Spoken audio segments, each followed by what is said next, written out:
Good morning. It is day 18 of 365 days of keto, and it is a freezing cold morning here in Illinois.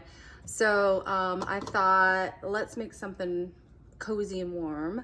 So I already have my coffee going, and I'm gonna make omelets. So when you're making omelets, you can have scrambled eggs and you just throw it all together, right? So when you're doing omelets, if you want an omelet that comes out of the pan nice, go ahead and cook those ingredients that you're gonna put inside the omelet in advance in a different pan so that you have a really nice, clean, nonstick pan to use for the eggs. So I'm gonna go ahead and get that started. You want the pan to be hot. Even in nonstick pans, when I'm doing omelets, I add a little bit of oil. And today I used my oil, is what we call in the South Southern butter.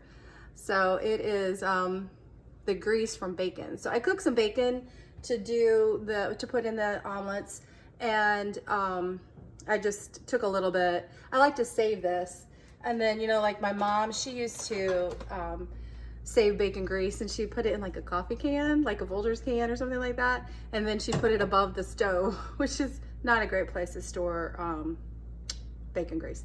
But anyway, it is a nice fat, pardon me, to use. It has a very high smoke point, which means you can get it pretty hot. It's all natural, obviously. It's from bacon. And I just use a little bit. I'm not putting big, huge tablespoons of bacon grease in here. This probably is not even a teaspoon. But it adds a lot of flavor. So anyway, I just poured in here and put a lid on it, and I put it in the fridge. And it's gonna get hard like butter. So that's why they call it Southern butter. Alrighty.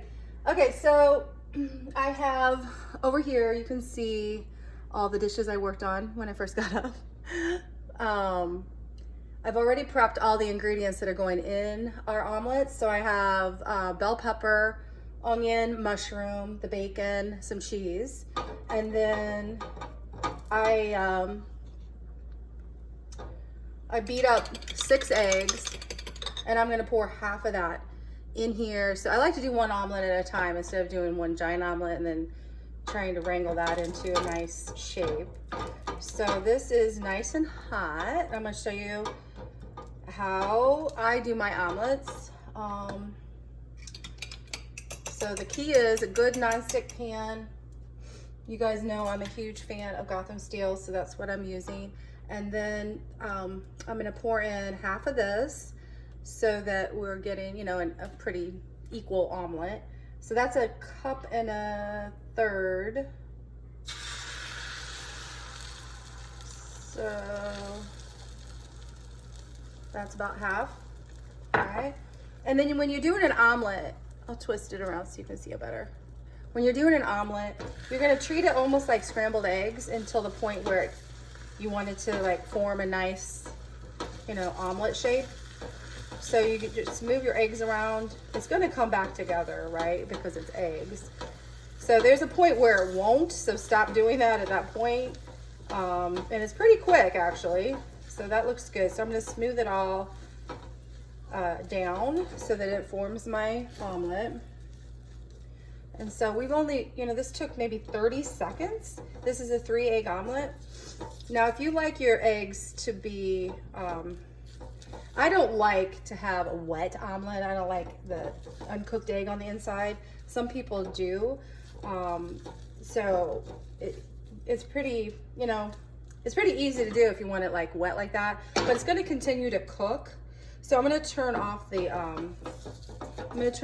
stove because I don't like to overcook my omelet. Actually, when I was taught how to do this, you don't want any brown on the outside of an omelet. That's considered an omelet fail. So in the culinary world, I actually don't really care, but I'm like that. Okay, so here's how it looks, right? And then at this point it's off. I'm gonna add my cheese. And since you've cooked everything, you don't have to worry about it being hot because I just cooked it. And some people then throw it in the oven to brown everything, or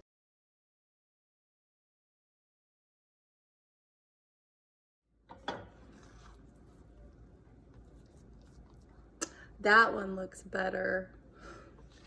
This one's mine, so I added spinach to mine. See how nice that comes out? Perfect. Get a good pan. Bon appetit.